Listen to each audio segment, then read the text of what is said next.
எல்லாருக்கும் வணக்கம். இந்த நாளில் கூட வேதத்திலிருந்து வசனத்தை வாசித்து 1000 வருஷ அரசாட்சிக்கு முன்னாடி என்ன நடக்கும், 1000 வருஷ அரசாட்சி முடிஞ்சு என்ன நடக்கும் என்பதை குறித்து நாம் வேதத்தை வாசித்து யோசிப்போம். அதுக்கு ஒரு அடையாளமாய் ஏனோக்கு எடுத்துக்கொள்ளப்பட்டான். எபிரேயர்கள் நிருபம் 11வது அதிகாரம் 5வது வசனம். விசுவாசத்தினாலே ஏனோக்கு மரணத்தை காணாதபடி எடுத்துக்கொள்ளப்பட்டான். தேவன் அவனை எடுத்துக்கொண்டபடினாலே அவன் காணப்படாமல் போனால் அவன் தேவனுக்கு பிரியமானவன் என்று அவன் எடுத்துக்கொள்ளப்படுவதற்கு முன்னமே சாட்சி பெற்றான். ஆகவே தேவனுக்கு பிரியமான ஒரு மகனாய் வாழ்ந்தான் ஏனோக்கு. அதிசயமாய் அற்புதமாய் மரணத்தை காணாமல். இதெல்லாம் சாத்தியமா என்றால் எல்லாம் சாத்தியம். தேவனால் எல்லாம் கூடும். 1000 வருஷம் முடிஞ்சு, 1000 வருஷம் அரசாட்சி முடிஞ்சு மணவாட்டி தேவனுக்கு பிரியமான பிள்ளைகள் மரணத்தை காணாமல் எடுத்துக்கொள்ளப்படுவோம். அதுக்கு முன்னாடி தேவனோடு அவன் நடந்தான், தேவனோடு ஐக்கியமாக இருந்தான், தேவனோடு சஞ்சரித்து கொண்டு இருந்தான். அப்போ தேவனுடைய வார்த்தை கேட்டு அவரை விசுவாசிக்கும் போது, விசுவாசத்தினாலே மரணத்தை காணாமல். இந்த உலகத்தில் எல்லாரும் பிறக்கிறோம், இறக்கிறோம், மரித்து போகிறோம். ஆனால் தேவனுடைய வாக்கு தத்தம் நமக்கு முன்கூட்டியே ஒரு அடையாளமாக வைத்திருக்கிறார். ஆதியாகமம் 5:24 ஏனோக்கு தேவனோடு சஞ்சரித்து கொண்டிருந்தான், அவன் காணப்படாமல் எடுத்துக்கொள்ளப்பட்டான். அதற்கு தான் தேவனோடு சஞ்சரிக்கணும், தேவனோடு இருக்கணும், தேவனுடைய பாதத்தில் அமர்ந்து தேவனை அந்தி சந்தி மத்தியான வேலையிலும் தேவனை துதிக்கணும். இந்த உலகத்தில் ஒன்றும் கொண்டு வந்தாலும் ஒன்றும் கொண்டு போதில்லை. ஆனால் எல்லாத்தையும் இந்த உலகத்தில் தேவன் வைத்து நம்மளை இதையெல்லாம் ஆண்டு கொள்ள முடியாய் வைத்தார்.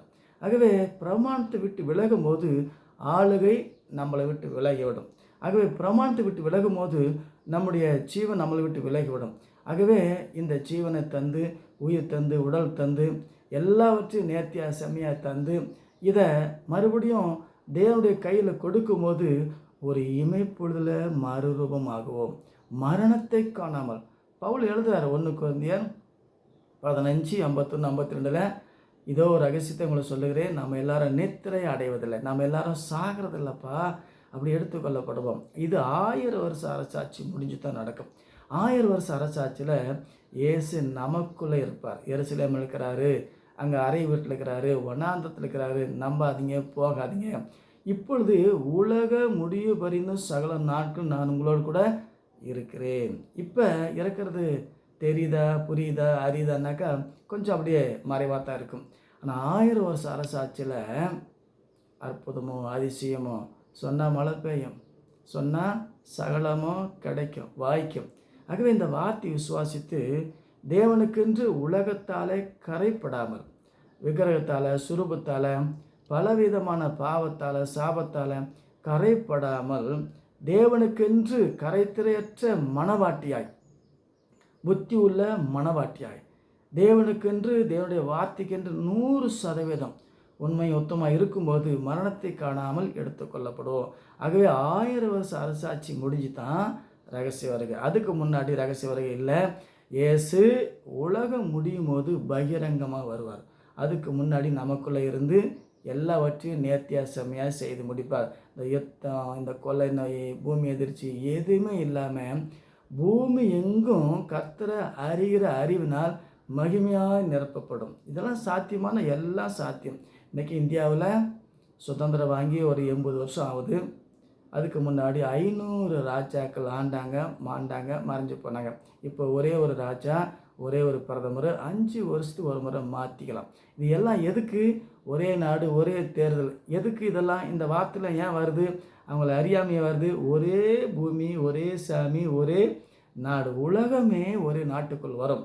அதனால தான் இந்த விஞ்ஞானம், இந்த டெக்னாலஜி எல்லாத்தையும் ஒரே இணைப்புக்குள்ளே கொண்டு வர முடியாது, ஒரு அரசாங்கத்தில் கொண்டு வர முடியாது.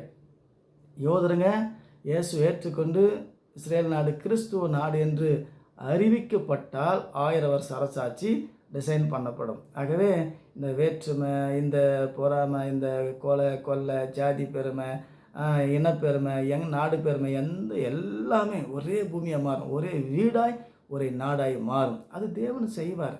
அதிசயமாக அற்புதமாக செய்வார். அது வரைக்கும் தேவன் புறஜாதி ஆகிய நமக்கு ஒரு வாய்ப்பு, யாரெல்லாம் வரணுமோ ரட்சிப்புக்குள்ளே தேவனுடைய வார்த்தைக்குள்ளே வந்து மீட்கப்பட வேண்டும், அவங்க வந்த உடனே உலகம் டிசைன் பண்ணப்படும். ஆகவே புறஜாதிக்கு தேவன் தந்த காலம், இந்த காலத்தில் ரட்சிக்கப்பட வேண்டும். இயேசு கிறிஸ்து நாமத்தை ஆராதிக்கணும், தொழுது கொள்ளணும், மாறுபாடு சந்நிதி விட்டு விலகி ஒரே தேவனை ஆராதிக்கணும். ஆகவே அவங்க தான் கற்புள்ள கன்னி, ஒரே புருஷனுக்கு நியமிக்கப்பட்ட கற்புள்ள கன்னி. பல தெய்வ வழிபாடு, அது வேசித்தனம், உபச்சாரம். ஆக ஒரே தேவனை ஆராதிக்கணும், அதுதான் புத்தி உள்ள கன்னி. ஆகவே இந்த ரகசிய வருகைக்காக 1000 வருஷம் முடிஞ்ச உடனே மணவாட்டி எடுத்துக்கொள்ளப்படுவாள். அப்புறம் கோமாளி தாத்தாவுக்குள்ளே உலகம் போகும் 7 வருஷம். 7 வருஷம் உபத்திரம்னா யாருக்குன்னா, பிசாசை எதிர்த்து நிற்கிறவங்களுக்கு உபத்திரம். சாத்தானை அந்திகிறிஸ்து ஏற்றுக்கொள்ளாதனால தான் உபத்திரம். ஏற்றுக்கொள்ளப்பட்டவங்களுக்கு அவங்களாம் சந்தோஷமாக இருப்பாங்க. அவங்க மரணத்துக்கு அழிவுக்கு போகிறீங்க. நம்ம எத்தனை உபத்திரம் வந்தாலும், பாடு வந்தாலும், போராட்டம் வந்தாலும் கிறிஸ்துவ, ஏன்னா நித்திய வாழ்க்கை, அழிவில்லாத வாழ்க்கை, மரணத்துக்கு முன் மரணமில்லாத வாழ்க்கை, மரணத்துக்கு பின் மரணமில்லாத வாழ்க்கை. அதுக்கு முன்னாடி அதை அறிஞ்சிக்கணும், தெரிஞ்சுக்கணும், கிறிஸ்துவுக்குள்ளே மறைஞ்சிக்கணும். அவர் வெளிப்படும் போது பரிசுத்தவான்கள் மகிமையில் வெளிப்படுவார்கள். நம்ம உடனே மறுரூபமாகி எடுத்துக்கொள்ளப்படுவோம். ஆகவே 1000 வருஷம் அரசாட்சியாக காத்திருப்போம். இயேசு நமக்குள்ளே இருந்து தேவன் அந்த காரியத்தை நேர்த்தியாக செம்மையாக செய்து முடிப்பார். விசுவாசிப்போம், வாசிப்போம், யோசிப்போம். கர்த்தர் உங்களை ஆசீர்வதிப்பார். மீண்டும் சந்திப்போம். வணக்கம்.